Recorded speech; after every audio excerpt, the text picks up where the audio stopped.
ഓം ശാന്തി 20-1-2026 പ്രഭാതമുരളി മധുബൻ. മധുരമായ കുട്ടികളെ, പരിധിയില്ലാത്ത ബാബയെ ഓർമ്മിക്കുക. ഇതാണ് ഗുപ്തമായ കാര്യം. ഓർമ്മയിലൂടെ ഓർമ്മ ലഭിക്കുന്നു. ആരാണോ ഓർമ്മിക്കാത്തത് അവരെ ബാബയും എങ്ങനെ ഓർമ്മിക്കും? ചോദ്യം: മുഴുവൻ കൽപ്പത്തിലും പഠിക്കാത്ത ഏതു പഠിപ്പാണ് നിങ്ങൾ കുട്ടികൾ സംഗമത്തിൽ പഠിക്കുന്നത്? ഉത്തരം: ജീവിച്ചിരിക്കെ ശരീരത്തിൽ നിന്ന് വേറിടുക. അർത്ഥം: ശരീരം വിടുന്ന പഠിപ്പ് ഇപ്പോൾ പഠിക്കുകയാണ്. എന്തുകൊണ്ടെന്നാൽ നിങ്ങൾക്ക് കർമാതീതമായി മാറണം. ബാക്കി ഏതുവരെ ശരീരത്തിലിരിക്കുന്നുവോ അതുവരെ കർമ്മം ചെയ്യുക തന്നെ വേണം. മനസ്സും ശാന്തമാകുന്നത് അപ്പോഴാണ്, എപ്പോഴാണോ അശരീരിയായി ഇരിക്കുന്നത്. അതിനാൽ മനസ്സിനെ ജയിച്ച് ലോകത്തെ ജയിച്ചവരല്ല, മറിച്ച് മായയെ ജയിച്ചാൽ ലോകത്തെ ജയിച്ചു എന്നാണ്. ഓം ശാന്തി. ബാബ ഇരുന്ന് കുട്ടികൾക്ക് മനസ്സിലാക്കി തരികയാണ്. എന്തുകൊണ്ടെന്നാൽ ഇതാണെങ്കിൽ കുട്ടികൾ മനസ്സിലാക്കുന്നു, വിവേകശൂന്യരെയാണ് പഠിപ്പിക്കേണ്ടി വരുന്നത്. ഇപ്പോൾ പരിധിയില്ലാത്ത ബാബ, ഉയർന്നതിലും ഉയർന്ന ഭഗവാൻ വന്നിരിക്കുന്നു. അതിനാൽ ആരെ പഠിപ്പിക്കും? തീർച്ചയായും ഉയർന്നതിലും ഉയർന്ന വിവേകശൂന്യരെ ആയിരിക്കും. അതുകൊണ്ടാണ് വിനാശകാലെ വിപരീത ബുദ്ധി എന്ന് പറയുന്നത്. വിപരീത ബുദ്ധിയായി മാറിയത് എങ്ങനെയാണ്? 84 ലക്ഷം ജന്മങ്ങളെന്ന് എഴുതി വെച്ചല്ലോ. അതിനാൽ ബാബയെയും 84 ലക്ഷം ജന്മത്തിലേക്ക് കൊണ്ടുവന്നു. പരമാത്മാവ് പട്ടിയിലും പൂച്ചയിലും ജീവജന്തുക്കളിലുമെല്ലാം ഉണ്ടെന്ന് പറയുന്നു. കുട്ടികൾക്ക് മനസ്സിലാക്കി തരികയാണ്. ഇതിന് രണ്ടാമത്തെ പോയിന്റ് കൊടുക്കേണ്ടതുണ്ട്. ബാബ മനസ്സിലാക്കി തന്നിട്ടുണ്ട്. എപ്പോൾ പുതുതായി ആര് വന്നാലും ആദ്യം അവർക്ക് പരിധിയുള്ളതും പരിധിയില്ലാത്തതുമായ അച്ഛന്റെ പരിചയം നൽകണം. അത് പരിധിയില്ലാത്ത വലിയ അച്ഛൻ, ഇത് പരിധിയുള്ള ചെറിയ അച്ഛൻ. പരിധിയില്ലാത്ത ബാബ അർത്ഥം പരിധിയില്ലാത്ത ആത്മാക്കളുടെ ബാബ. ആ പരിധിയുള്ള അച്ഛൻ ജീവാത്മാവിന്റെ അച്ഛനാണ്. അതാണ് എല്ലാ ആത്മാക്കളുടെയും അച്ഛൻ. ഈ ജ്ഞാനവും എല്ലാവർക്കും ഏകരസമായി ധാരണ ചെയ്യാൻ സാധിക്കില്ല. ചിലർ 1% ധാരണ ചെയ്യുന്നു, ചിലരാണെങ്കിൽ 95% ധാരണ ചെയ്യുന്നു. ഇതാണെങ്കിൽ വിവേകത്തിന്റെ കാര്യമാണ്. സൂര്യവംശി കുലമാണല്ലോ. രാജാവിനെയും റാണിയെയും പോലെ പ്രജകളും. ഇത് ബുദ്ധിയിൽ വരുന്നുണ്ടല്ലോ. പ്രജയിൽ എല്ലാ പ്രകാരത്തിലുമുള്ള മനുഷ്യരുണ്ട്. പ്രജ അർത്ഥം പ്രജ. ബാബ മനസ്സിലാക്കി തരികയാണ്. ഇത് പഠിപ്പാണ്. തന്റെ ബുദ്ധിക്കനുസരിച്ച് എല്ലാവരും പഠിക്കുന്നു. ഓരോരുത്തർക്കും അവരവരുടെ പാർട്ട് ലഭിക്കുന്നു. ആര് കൽപ്പം മുൻപ് എത്രത്തോളം പഠിപ്പ് ധാരണ ചെയ്തിട്ടുണ്ടോ ഇപ്പോഴും അത്രത്തോളം ധാരണ ചെയ്യുന്നു. പഠിപ്പിനൊരിക്കലും ഒളിച്ചിരിക്കുവാൻ സാധിക്കില്ല. പഠിപ്പനുസരിച്ചാണ് പദവി ലഭിക്കുന്നത്.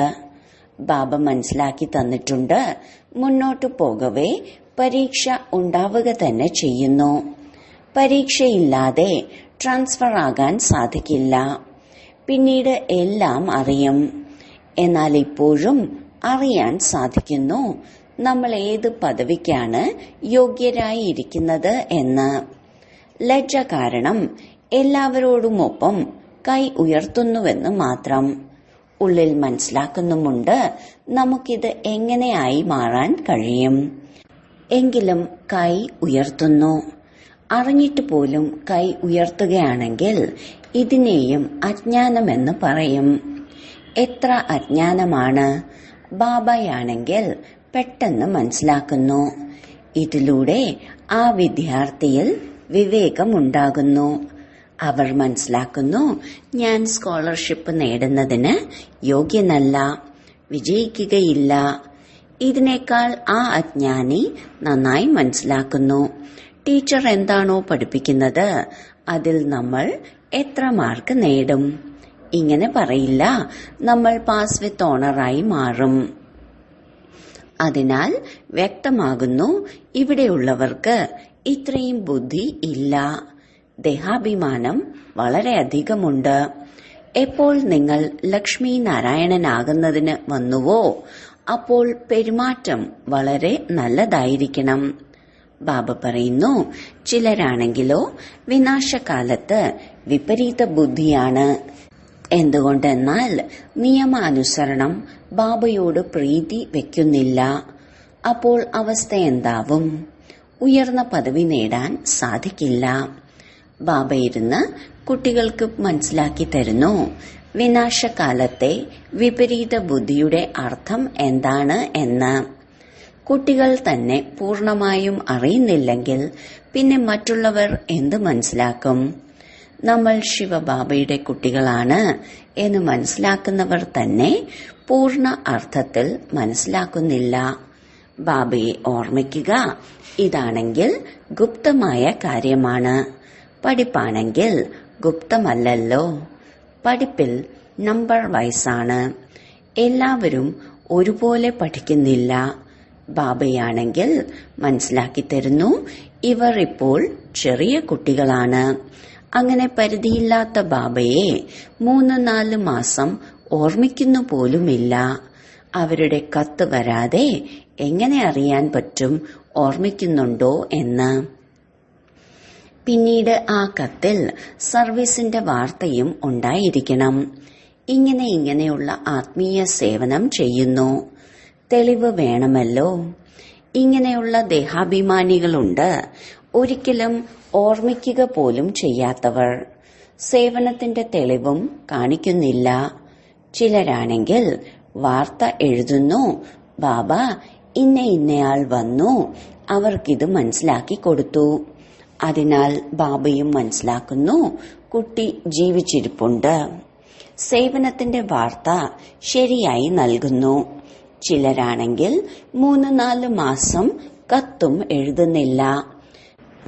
ചിലർ വാർത്ത നൽകുന്നില്ലെങ്കിൽ മനസ്സിലാക്കും, മരിച്ചുപോയി, അല്ലെങ്കിൽ രോഗമാണ്. രോഗം ബാധിച്ച മനുഷ്യന് എഴുതാൻ സാധിക്കില്ല. ഇതും ചിലർ എഴുതാറുണ്ട്, ഞങ്ങളുടെ ആരോഗ്യം മോശമായിരുന്നു, അതുകൊണ്ട് കത്ത് എഴുതിയില്ല. ചിലരാണെങ്കിൽ വാർത്ത കേൾപ്പിക്കുന്നില്ല, രോഗിയുമല്ല, ദേഹാഭിമാനമാണ്. പിന്നെ ബാബയും ആരെ ഓർമ്മിക്കും? ഓർമ്മയിലൂടെയാണ് ഓർമ്മ ലഭിക്കുന്നത്. പക്ഷെ ദേഹാഭിമാനമാണ്. ബാബ വന്ന് മനസ്സിലാക്കി തരുന്നു, എന്നെ സർവവ്യാപി എന്ന് പറഞ്ഞ് 84 ലക്ഷത്തെക്കാൾ കൂടുതൽ ജന്മങ്ങളിൽ കൊണ്ടുപോകുന്നു. മനുഷ്യരെ കല്ല് ബുദ്ധി എന്ന് പറയുന്നു. പിന്നീട് ഭഗവാനെ പറയുന്നു, കല്ലിലും തൂണിലുമെല്ലാം ഇരിക്കുന്നു. അതിനാൽ ഇത് പരിധിയില്ലാത്ത ഗ്ലാനിയാണല്ലോ. അതിനാൽ ബാബ പറയുന്നു, എന്റെ ഗ്ലാനി എത്രയാണ് ചെയ്യുന്നത്? ഇപ്പോൾ നിങ്ങളാണെങ്കിൽ നമ്പർ വൈസായി മനസ്സിലാക്കിയിരിക്കുന്നു. ഭക്തി മാർഗത്തിൽ പാടിയിട്ടുമുണ്ട്, അങ്ങ് വരികയാണെങ്കിൽ ഞങ്ങൾ ബലിയർപ്പണമാകും, അങ്ങയെ അനന്തരാവകാശിയാക്കി മാറ്റും. അനന്തരാവകാശിയാക്കി മാറ്റുന്നു, കല്ലിലും മണ്ണിലും ഉണ്ടെന്നും പറയുന്നു. എത്ര ഗ്ലാനിയാണ് ചെയ്യുന്നത്? അപ്പോഴാണ് ബാബ പറയുന്നത്, യഥാ യഥാഹി. ഇപ്പോൾ നിങ്ങൾ കുട്ടികൾ ബാബയെ അറിയുന്നു. അതിനാൽ ബാബയുടെ എത്ര മഹിമയാണ് ചെയ്യുന്നത്? ചിലരാണെങ്കിൽ മഹിമ എന്തിന്, ഇടയ്ക്ക് ഓർമ്മിച്ച് 2 അക്ഷരം പോലും എഴുതുന്നില്ല. ദേഹാഭിമാനത്തിൽ വീണു പോവുകയാണ്. നിങ്ങൾ കുട്ടികൾ മനസ്സിലാക്കുന്നു, നമുക്ക് ബാബയെ ലഭിച്ചു. നമ്മുടെ ബാബ നമ്മെ പഠിപ്പിക്കുകയാണ്. ഭഗവാന്റെ വാക്കല്ലേ, ഞാൻ നിങ്ങളെ രാജയോഗം പഠിപ്പിക്കുകയാണ്. നമ്മൾ വിശ്വത്തിന്റെ ചക്രവർത്തി പദവി നേടുന്നതിനു വേണ്ടി പരിധിയില്ലാത്ത ബാബയിൽ നിന്ന് പഠിക്കുകയാണ്. ഈ ലഹരിയുണ്ടെങ്കിൽ അപാര സന്തോഷമുണ്ടാകും. ഗീത പഠിക്കുന്നവരിലും കേൾപ്പിക്കുന്നവരിലും ഇത്രയും സന്തോഷം ഉണ്ടാകുന്നില്ല. ഗീത പഠിച്ചു പൂർത്തിയാക്കി പിന്നെ ജോലിക്ക് പോയി. ഇപ്പോൾ നിങ്ങളുടെ ബുദ്ധിയിലുണ്ട്, പരിധിയില്ലാത്ത ബാബ നമ്മെ പഠിപ്പിക്കുകയാണ്, ഭഗവാനാണ് നമ്മെ പഠിപ്പിക്കുന്നതെന്ന് വേറെ ആരുടെ ബുദ്ധിയിലും വരികയില്ല. അതിനാൽ ആദ്യമാദ്യം ആരെങ്കിലും വരികയാണെങ്കിൽ അവർക്ക് രണ്ടച്ഛന്റെ കാര്യം മനസ്സിലാക്കി കൊടുക്കണം. പറയൂ, ഭാരതം സ്വർഗമായിരുന്നു, ഇപ്പോൾ നരകമാണ്. ഇങ്ങനെ ആർക്കും പറയാൻ പോലും സാധിക്കില്ല. ഞങ്ങൾ സത്യയുഗത്തിലുണ്ട്, കലിയുഗത്തിലുമുണ്ട്. ആർക്കെങ്കിലും ദുഃഖം ലഭിച്ചുവെങ്കിൽ അവർ നരകത്തിലാണ്. ആർക്കെങ്കിലും സുഖം ലഭിച്ചുവെങ്കിൽ അവർ സ്വർഗത്തിലാണ്. ഇങ്ങനെ അനേകർ പറയുന്നുണ്ട്, ദുഃഖിതരായ മനുഷ്യർ നരകത്തിലാണ്. നമ്മളാണെങ്കിൽ വളരെ സുഖത്തിലിരിക്കുകയാണ്. കൊട്ടാരം മുതലായ എല്ലാം ഉണ്ട്. പുറമേയുള്ള അനേക സുഖങ്ങൾ കാണുന്നില്ലേ? ഇതും ഇപ്പോൾ നിങ്ങൾ മനസ്സിലാക്കുന്നു. സത്യയുഗി സുഖമൊന്നും ഇവിടെ ഉണ്ടാകുക സാധ്യമല്ല. ഇങ്ങനെയുമല്ല, ഗോൾഡൻ ഏജിനെ അയൺ ഏജ് എന്ന് പറഞ്ഞാലും അയൺ ഏജിനെ ഗോൾഡൻ ഏജ് എന്ന് പറഞ്ഞാലും കാര്യം ഒന്നാണ് എന്ന്. അങ്ങനെ മനസ്സിലാക്കുന്നവരെയും അജ്ഞാനി എന്ന് പറയും. അതിനാൽ ആദ്യമാദ്യം ബാബയുടെ ഉത്തരവാദിത്വം പറയണം. ബാബ തന്നെയാണ് തന്റെ പരിചയം നൽകുന്നത്, വേറെ ആർക്കും അറിയില്ല. പറയുകയാണ്, പരമാത്മാവ് സർവവ്യാപിയാണ്. ഇപ്പോൾ നിങ്ങൾ ചിത്രത്തിൽ കാണുന്നുണ്ട്, ആത്മാവിന്റെയും പരമാത്മാവിന്റെയും രൂപം ഒന്ന് തന്നെയാണ്. അതും ആത്മാവ് തന്നെയാണ്, പക്ഷെ അവരെ പരമാത്മാവെന്ന് പറയുന്നു. ബാബ ഇരുന്ന് മനസ്സിലാക്കി തരികയാണ്, ഞാൻ എങ്ങനെയാണ് വരുന്നത്. എല്ലാ ആത്മാക്കളും അവിടെ പരംധാമത്തിൽ വസിക്കുന്നു. ഈ കാര്യങ്ങൾ പുറത്തുള്ളവർക്കാർക്കും അറിയാൻ സാധിക്കില്ല. ഭാഷയും വളരെ സഹജമാണ്. ഗീതയിൽ ശ്രീകൃഷ്ണന്റെ പേരാണ് വെച്ചിരിക്കുന്നത്. ഒരു തെറ്റ് കാരണം എത്ര വ്യത്യാസമാണ് ഉണ്ടാകുന്നത്. പരമാത്മാവ് സർവവ്യാപിയാകാൻ സാധിക്കില്ല. ആരെയാണോ പറയുന്നത് സർവരുടെയും സദ്ഗതി ദാതാവെന്ന്, അപ്പോൾ അവരും ദുർഗതി പ്രാപിക്കുമോ? പരമാത്മാവ് എപ്പോഴെങ്കിലും ദുർഗതി പ്രാപിച്ചിട്ടുണ്ടോ? ഇതെല്ലാം വിചാരസാഗര മന്ഥനം ചെയ്യേണ്ട കാര്യങ്ങളാണ്. സമയം വ്യർത്ഥമാക്കേണ്ട കാര്യമില്ല. മനുഷ്യരാണെങ്കിൽ ഞങ്ങൾക്ക് സമയമില്ല എന്ന് പറയുകയാണ്. നിങ്ങൾ മനസ്സിലാക്കി കൊടുക്കുകയാണ്, വന്ന് കോഴ്സ് കേൾക്കൂ എന്ന്. അപ്പോൾ സമയമില്ല എന്ന് പറയുന്നു. 2 ദിവസം വരും, പിന്നെ 4 ദിവസത്തേക്ക് വരികയില്ല. പഠിക്കുന്നില്ല എങ്കിൽ ലക്ഷ്മി നാരായണനായി മാറാൻ എങ്ങനെ സാധിക്കും? മായയുടെ ഫോഴ്സ് വളരെയധികമാണ്. ബാബ മനസ്സിലാക്കി തരുന്നു, ഏത് സെക്കൻഡ് ഏത് മിനിറ്റ് കടന്നുപോയോ അത് വീണ്ടും ആവർത്തിക്കുന്നു. അസംഖ്യം തവണ ആവർത്തിച്ചുകൊണ്ടുമിരിക്കും. ഇപ്പോഴാണെങ്കിൽ ബാബയിലൂടെ കേട്ടുകൊണ്ടിരിക്കുകയാണ്. ബാബയാണെങ്കിൽ ജനന മരണത്തിൽ വരുന്നേയില്ല. താരതമ്യപ്പെടുത്തി നോക്കാം. പൂർണമായും ജനന മരണത്തിൽ ആരാണ് വരുന്നത്? വരാത്ത ആൾ ആരാണ്? കേവലം ഒരേ ഒരു ബാബ മാത്രമാണ് ജനന മരണത്തിൽ വരാത്തത്. ബാക്കി എല്ലാവരും വരുന്നു. അതുകൊണ്ടാണ് ചിത്രവും കാണിച്ചിരിക്കുന്നത്. ബ്രഹ്മാവും വിഷ്ണുവും 2 പേരും ജനന മരണത്തിൽ വരുന്നു. ബ്രഹ്മാവ് തന്നെയാണ് വിഷ്ണു, വിഷ്ണു തന്നെയാണ് ബ്രഹ്മാവിന്റെ പാർട്ടിൽ വന്നു പോകുന്നത്. അവസാനം ഉണ്ടാകില്ല. ഈ ചിത്രം വീണ്ടും എല്ലാവരും വന്ന് കാണുകയും മനസ്സിലാക്കുകയും ചെയ്യും. വളരെ സഹജമായ ബുദ്ധിയുടെ കാര്യമാണ്. ബുദ്ധിയിൽ വരണം, നമ്മൾ തന്നെയാണ് ബ്രാഹ്മണർ, പിന്നീട് നമ്മൾ തന്നെയാണ് ക്ഷത്രിയർ, വൈശ്യർ, ശൂദ്രർ ആവുക. പിന്നീട് ബാബ വരുമ്പോൾ നമ്മൾ തന്നെ ബ്രാഹ്മണനായി മാറും. ഇത് ഓർമ്മിക്കുകയാണെങ്കിലും സ്വദർശന ചക്രധാരിയായി. ഓർമ്മ നിലനിൽക്കാത്ത അനേകരുണ്ട്. നിങ്ങൾ ബ്രാഹ്മണർ തന്നെയാണ് സ്വദർശന ചക്രധാരിയായി മാറുന്നത്, ദേവതകളാവുന്നില്ല. ഈ ജ്ഞാനം ചക്രം എങ്ങനെയാണ് കറങ്ങുന്നത്? ഈ ജ്ഞാനം നേടുന്നതിലൂടെ അവർ ഈ ദേവതയായി മാറുന്നു. വാസ്തവത്തിൽ ഒരു മനുഷ്യനും സ്വദർശന ചക്രധാരി എന്ന് പറയാൻ യോഗ്യരല്ല.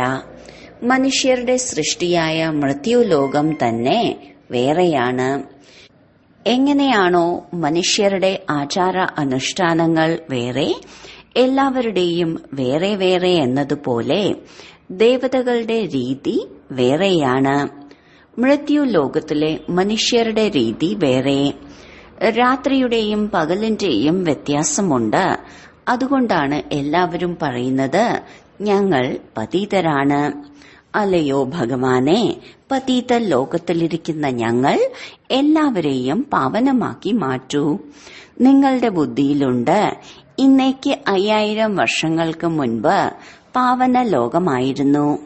ഏതിനെയാണോ സത്യയുഗമെന്ന് പറയുന്നത്, ത്രേതായുഗത്തെ പറയില്ല.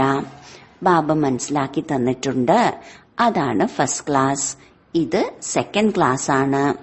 അതിനാൽ ഓരോ കാര്യവും നല്ല രീതിയിൽ ധാരണ ചെയ്യണം. ആര് തന്നെ വന്നാലും കേട്ട് അത്ഭുതപ്പെടും. ചിലരാണെങ്കിൽ അത്ഭുതപ്പെട്ടിരിക്കുകയാണ്, പക്ഷെ പിന്നീട് അവർക്ക് അവസരം ഉണ്ടാകുന്നില്ല പുരുഷാർത്ഥം ചെയ്യാൻ. പിന്നീട് തീർച്ചയായും പവിത്രമായിരിക്കണമെന്ന് കേൾക്കുന്നു. മനുഷ്യരെ പതീതമാക്കി മാറ്റുന്നത് ഈ കാമവികാരം തന്നെയാണ്. ഇതിനെ ജയിക്കുകയാണെങ്കിൽ നിങ്ങൾ ജഗത് ജീത്തായി മാറും. ബാബ പറഞ്ഞിട്ടുമുണ്ട്, കാമവികാരത്തെ ജയിച്ച് ജഗത് ജീത്തായി മാറൂ. പിന്നീട് മനുഷ്യർ പറയുകയാണ്, മനസ്സിനെ ജയിച്ച് ജഗത് ജീത്തായി മാറൂ. മനസ്സിനെ വശത്താക്കൂ. മനസ്സ് ശാന്തമാകുന്നത് അപ്പോഴാണ്, എപ്പോഴാണോ ശരീരം ഇല്ലാതാവുന്നത്. ബാക്കി മനസ്സൊരിക്കലും ശാന്തമാകുന്നില്ല. ദേഹം ലഭിച്ചിരിക്കുന്നത് തന്നെ കർമ്മം ചെയ്യുന്നതിന് വേണ്ടിയാണ്. അപ്പോൾ പിന്നെ കർമാതീത അവസ്ഥയിൽ എങ്ങനെയിരിക്കും? കർമാതീത അവസ്ഥയെന്ന് പറയുന്നത് മൃതശരീരത്തെയാണ്. ജീവിച്ചിരിക്കെ മരിക്കുക, ശരീരത്തിൽ നിന്ന് വേറിടുക. നിങ്ങൾക്കും ശരീരത്തിൽ നിന്ന് വേറിട്ടിരിക്കുന്നതിന്റെ പഠിപ്പാണ് പഠിപ്പിക്കുന്നത്. ശരീരത്തിൽ ആത്മാവ് വേറിട്ടതാണ്. ആത്മാവ് പരംധാമത്തിൽ വസിക്കുന്നതാണ്. ആത്മാവ് ശരീരത്തിൽ വരുമ്പോൾ അതിനെ മനുഷ്യനെന്ന് പറയുന്നു. ശരീരം ലഭിച്ചിരിക്കുന്നത് തന്നെ കർമ്മം ചെയ്യുന്നതിന് വേണ്ടിയാണ്. ഒരു ശരീരം ഉപേക്ഷിക്കുമ്പോൾ ആത്മാവിന് കർമ്മം ചെയ്യുന്നതിന് വേണ്ടി വേറൊരു ശരീരം എടുക്കണം. ശാന്തമായി ഇരിക്കുന്നത് എപ്പോഴാണ്? എപ്പോഴാണോ കർമ്മം ചെയ്യാതിരിക്കുന്നത്. മൂലവതനത്തിൽ കർമ്മം ഉണ്ടായിരിക്കുകയില്ല. സൃഷ്ടിയുടെ ചക്രം ഇവിടെയാണ് കറങ്ങുന്നത്. ബാബയെയും സൃഷ്ടിചക്രത്തെയും അറിയുക. ഇതിനെ തന്നെയാണ് ജ്ഞാനം എന്ന് പറയുന്നത്. ഈ കണ്ണുകൾ ഏതുവരെ പതീതവും ക്രിമിനലുമാണോ, അപ്പോൾ ഈ കണ്ണുകളിലൂടെ പവിത്രമായ വസ്തുക്കൾ കാണാൻ സാധിക്കില്ല. അതിനുവേണ്ടി ജ്ഞാനത്തിന്റെ മൂന്നാമത്തെ നേത്രം ആവശ്യമാണ്.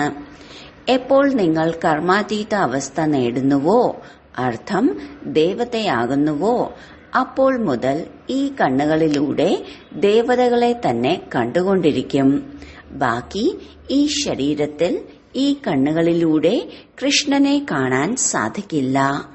ബാക്കി സാക്ഷാത്കാരം ഉണ്ടാവുകയാണെങ്കിൽ അതിലൂടെ ഒന്നും തന്നെ ലഭിക്കുകയില്ല. അല്പകാലത്തേക്ക് സന്തോഷമുണ്ടാകുന്നു, കാമന പൂർത്തിയാവുന്നു. ഡ്രാമയിൽ സാക്ഷാത്കാരവും അടങ്ങിയിട്ടുണ്ട്. ഇതിലൂടെ പ്രാപ്തിയൊന്നും ഉണ്ടാകില്ല. ശരി, വളരെ കാലത്തെ വേർപാടിന് ശേഷം തിരികെ കിട്ടിയ മധുരമധുരമായ സന്താനങ്ങൾക്ക് മാതാവും പിതാവുമായ ബാബ്ദാദയുടെ സ്നേഹസ്മരണകളും പുലർക്കാല വന്ദനവും. ആത്മീയ പിതാവിന്റെ ആത്മീയ കുട്ടികൾക്ക് നമസ്കാരം. ധാരണയ്ക്കുള്ള മുഖ്യസാരം. 1. ശരീരത്തിൽ നിന്ന് വേറിട്ട ആത്മാവാണ്. ജീവിച്ചിരിക്കെ ഈ ശരീരത്തിലിരുന്നും എങ്ങനെയാണോ മൃതശരീരം, ഈ സ്ഥിതിയുടെ അഭ്യാസത്തിലൂടെ കർമാതീത സ്ഥിതി ഉണ്ടാക്കണം. 2. സേവനത്തിന്റെ തെളിവ് നൽകണം. ദേഹബോധം ഉപേക്ഷിച്ച് തന്റെ സത്യമായ വാർത്ത നൽകണം. പദവിയോടുകൂടി പാസ്സാകുന്നതിന്റെ പുരുഷാർത്ഥം ചെയ്യണം. വരദാനം: തന്റെ ശാന്തസ്വരൂപ സ്ഥിതിയിലൂടെ ശാന്തിയുടെ കിരണങ്ങൾ പരത്തുന്ന മാസ്റ്റർ ശാന്തി സാഗരമായി ഭവിക്കട്ടെ. വർത്തമാന സമയത്ത് വിശ്വത്തിലെ ഭൂരിഭാഗം ആത്മാക്കൾക്കും ഏറ്റവും ആവശ്യമായതാണ് സത്യമായ ശാന്തി. അശാന്തിയുടെ അനേക കാരണങ്ങൾ വർദ്ധിച്ചുകൊണ്ടിരിക്കും. അഥവാ സ്വയം അശാന്തമാകുന്നില്ലെങ്കിൽ പോലും മറ്റുള്ളവരുടെ അശാന്തിയുടെ വായുമണ്ഡലം, അന്തരീക്ഷം ശാന്താവസ്ഥയിലിരിക്കാൻ അനുവദിക്കില്ല. അശാന്തിയുടെ സമ്മർദ്ദത്തിന്റെ അനുഭവം വർദ്ധിച്ചുകൊണ്ടിരിക്കും. അങ്ങനെയുള്ള സമയത്ത് താങ്കൾ മാസ്റ്റർ ശാന്തി സാഗരമായ കുട്ടികൾ അശാന്തിയുടെ സങ്കല്പങ്ങളെ അപ്രത്യക്ഷമാക്കി വിശേഷ ശാന്തിയുടെ വൈബ്രേഷൻ പരത്തൂ. സ്ലോഗൻ: ബാബയുടെ സർവഗുണങ്ങളുടെയും അനുഭവം ചെയ്യുന്നതിനായി സദാ ജ്ഞാന സൂര്യന്റെ സന്മുഖത്തിരിക്കൂ. അവ്യക്ത സൂചന: ഈ അവ്യക്ത മാസത്തിൽ ബന്ധനമുക്തമായിരുന്ന് ജീവൻ മുക്ത സ്ഥിതിയുടെ അനുഭവം ചെയ്യൂ. ഇപ്പോൾ സമയത്തിന്റെ മിച്ചം, സങ്കല്പത്തിന്റെ മിച്ചം, ശക്തിയുടെ മിച്ചത്തിനുള്ള പദ്ധതി ഉണ്ടാക്കി ബിന്ദുരൂപത്തിന്റെ സ്ഥിതി വർദ്ധിപ്പിക്കൂ. എത്രത്തോളം ബിന്ദുരൂപത്തിന്റെ സ്ഥിതി ഉണ്ടാകുമോ അത്രത്തോളം യാതൊരു ദുരാത്മാവിന്റെയോ ദുസംസ്കാരത്തിന്റെയോ ശക്തി താങ്കൾക്ക് മേൽ യുദ്ധം ചെയ്യുകയില്ല. താങ്കളും അതിൽ നിന്ന് മുക്തമായിരിക്കും. താങ്കളുടെ ശക്തി സ്വരൂപം അവരെയും മുക്തമാക്കും. ഓം ശാന്തി.